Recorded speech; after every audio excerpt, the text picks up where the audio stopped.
Hello, my fellow readers. This is iDark777 with another fanfiction reading. As always, a link to the story will be in the description below. Please like the video, subscribe to the channel, click on that bell for notifications, leave a comment in the comment section below on your thoughts on the story. And finally, some of my opinion. My opinion is not indicative of everyone in the world, so please respect that. So, the story I'm doing a reading of today is Traced in Circles by Ryoku1. It is an Aldo. How do you even pronounce that? Aldona? I'm saying Aldona. that's what I'm calling it. That's the rules that I've made up, and I'm backing it up with this gun I found in a Toys R Us. It fires darts. Well, let's just get started. Eggs are more economical than chicken. Same thing in how. Oh my god, these names are gonna be so confusing.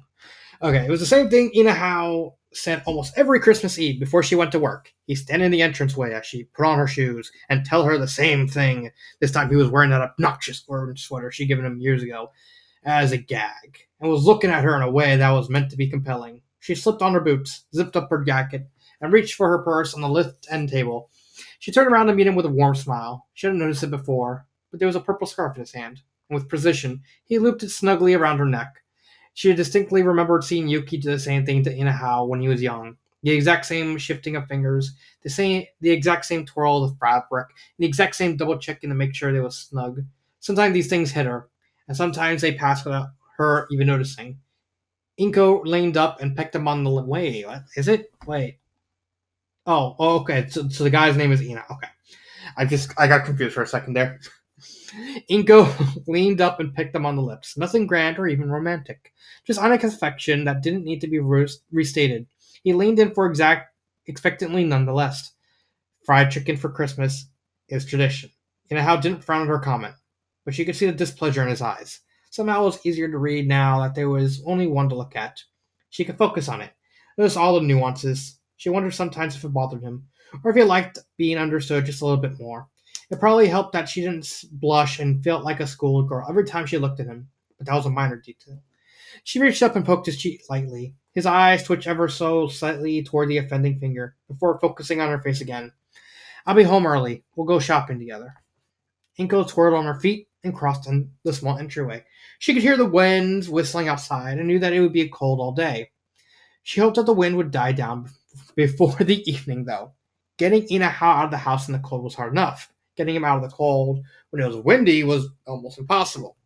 She had her hand on the door when he spoke once more. The sound surprised her, and she couldn't make out a word of it. Usually when he was sulking, he wouldn't say goodbye.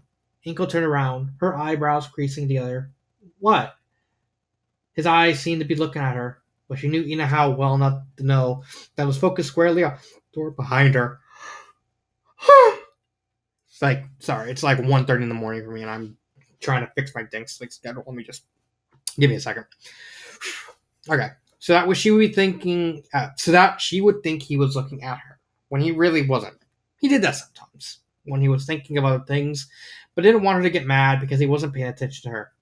I'll make the chicken, he stated, or rather restated, since he hadn't caught him the first time. Now that it was properly out of his lips, she was positive that had been what he had said before too. She blinked over at him, wondering if he was going to actually look at her or not. It seems like such a trivial thing, but sometimes Inaha wanted his own way, and there was little that deterred him. For 2 years they had been dating. She tried to convince him to go out to eat on Christmas Eve. She hadn't sprung for the fancy hotel because they had only been dating, but she hadn't been able to convince him of the diners, so she didn't have much hope of the hotels either. He always said they were too expensive, too crowded, that his food was better, that food at fancy restaurants wasn't worth it, especially on holidays. She tried numerous tactics to convince him otherwise. But time and time again, she failed. After those 2 years, she'd given up, banishing the idea of a romantic dinner at a picturesque location as a fantasy she would never have. She knew she wouldn't win that fight, but she settled for something else. She settled on Christmas chicken and Christmas cake. Both via takeout. For 3 years, they had lived together. He told her every Christmas that eggs were more economical than eating chicken. He told her that eggs were healthier than eating chicken. I mean, eggs are chicken. Yeah, of course. He also told her that fried chicken was one of the most unhealthy things that could be eating. It was not part of their regular diet and shouldn't be. He told her that ordering takeout wasn't a good idea because it wasn't warm by the time they got home. He told her it was cold outside and it made no sense to eat takeout at a park in the cold. He told her that the Christmas lights she loved to go see were not good for the environment. Huh? I mean, yes, that one's true. He told her that the cute Santa displays were only a marketing ploy so that she would spend money at the stores. I'm pretty sure everyone knows that one. I'm pretty sure everyone does. He told her that purchasing Christmas merchandise was a waste of money because Japanese didn't even really believe in Christmas. Uh, is that even true? Yes, Japanese people celebrate Christmas. Though it is a secular holiday focused on romance and enjoyment, not a religious one, with popular traditions including eating KFC and buying strawberry shortcake and enjoying winter illuminations. Ha! I actually didn't know that. uh, and it didn't make sense to buy decorations for 1 month of the year. He also said they were mostly cheap junk that they didn't need. At one point, he also cited that mass-produced cheap Christmas goods were from China. I mean, that's kind of true. They're likely full of harmful chemicals because of their air pollution and general lack of health standard in manufacturing plants. Also true, sadly. Suffice to say, Inahao had come up with a variety of very valid points over those 3 years, but she hadn't budged on this. Christmas friend mint French.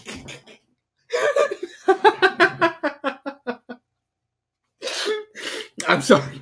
I'm sorry. I know this is supposed to say fried chicken, but oh, that's just so fun. That is such a hilarious error. Oh my god. Fried chicken. Okay. Christmas cake and romantic walks and brightly lit Christmas displays. Once a year, she can have a romantic rendezvous at an actual fancy restaurant. She wanted to pig out on unhealthy, delicious food. This new statement was a complete curveball in the predominantly structured and orderly life that Inahao tended to fall into. She smiled at him, but it was thin, and she didn't feel her eyebrows soften from their befuddlement. And it's okay. I ordered it in the cake early. We'll just go pick it up this evening. We can go eat in the park. We did last year. Because Inahao was a sucker for routines. You don't have to worry about it, Inahao. He shook his head once, and it was a distinctly self-assured gesture. He was still pretending to look at her. I canceled both orders. I'll make the chicken and the cake. You don't need to come home early. You don't. One thing I learned: don't if a lady orders fried chicken, you take the fried chicken. Let her enjoy her friend chicken. Okay, I'm gonna stop. I'm sorry. I had to do it. I had to do it. Okay.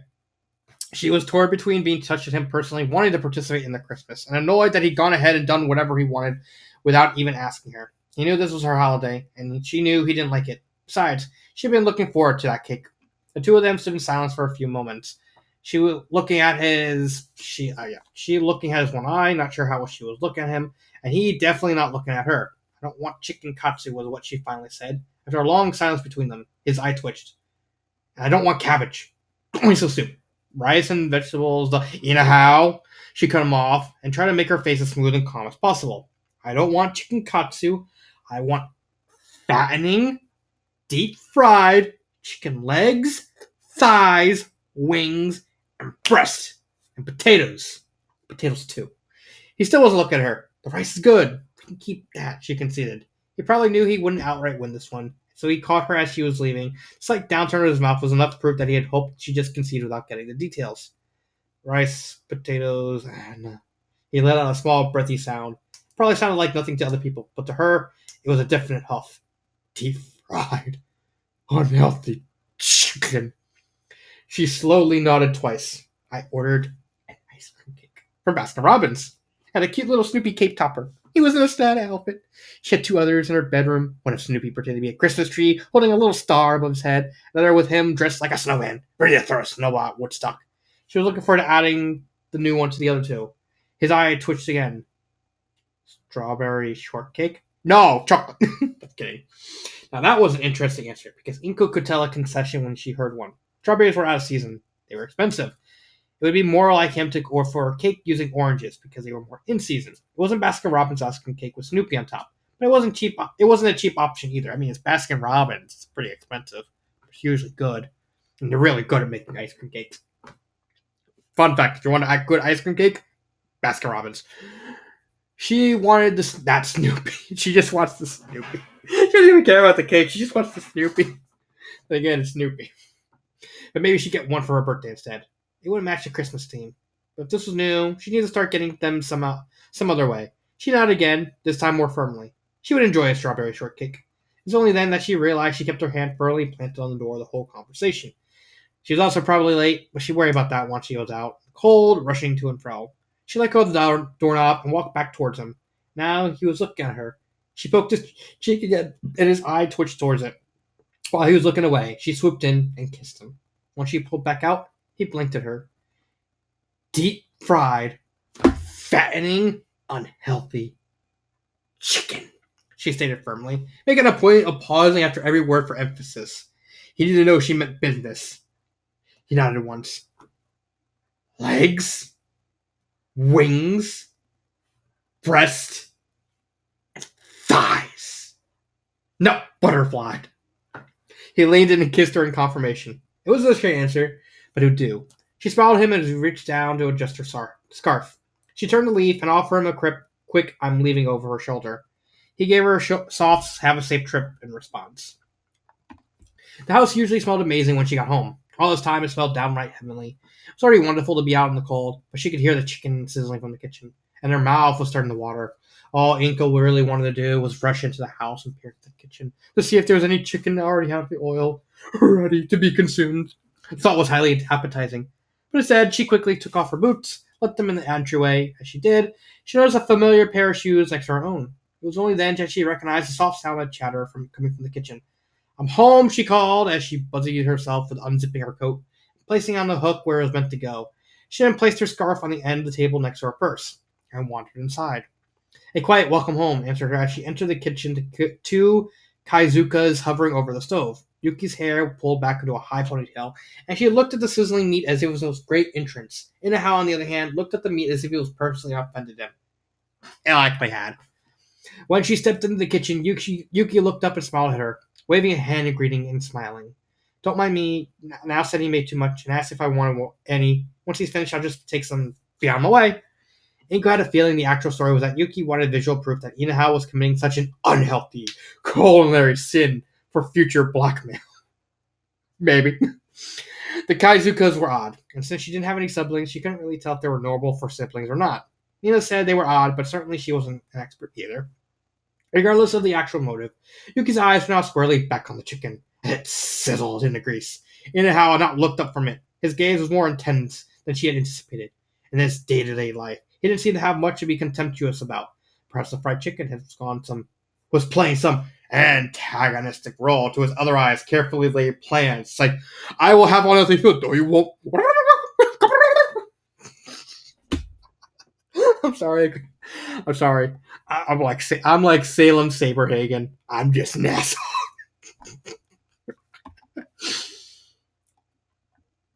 Regardless, it smelled delicious. She wanted over to take a better look and noticed a glistening plate of fried chicken off to the side of the stove. She started to make a beeline towards it when Inaha gracefully extended his foot and almost tripped her. "Patience is a virtue," he stated painfully. She glared at him behind his back and visibly pouted. Yuki offered her a sympathetic but amused smile. "Table needs to be set," Inaha said, without taking his eyes off the chicken still cooking. Inko wasn't done pouting, but the sooner the table was set, the sooner Inaha would let her eat. So she busied herself with the task.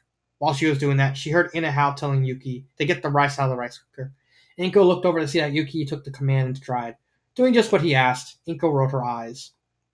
As she was setting out the silverware, Inaha retrieved the last few pieces of chicken from the grease and placed them on the tray with the rest. He then deposited them on the table while Yuki produced a small bento box. She grabbed a few pieces of chicken for herself and stuffed them into the bento as Inaha wandered back into the kitchen. "Any plans for tonight, Yuki?" Inko asked, more to be polite than to actually know. She wanted to eat that chicken. She was going to be a pig in front of Yuki, and there could she be polite.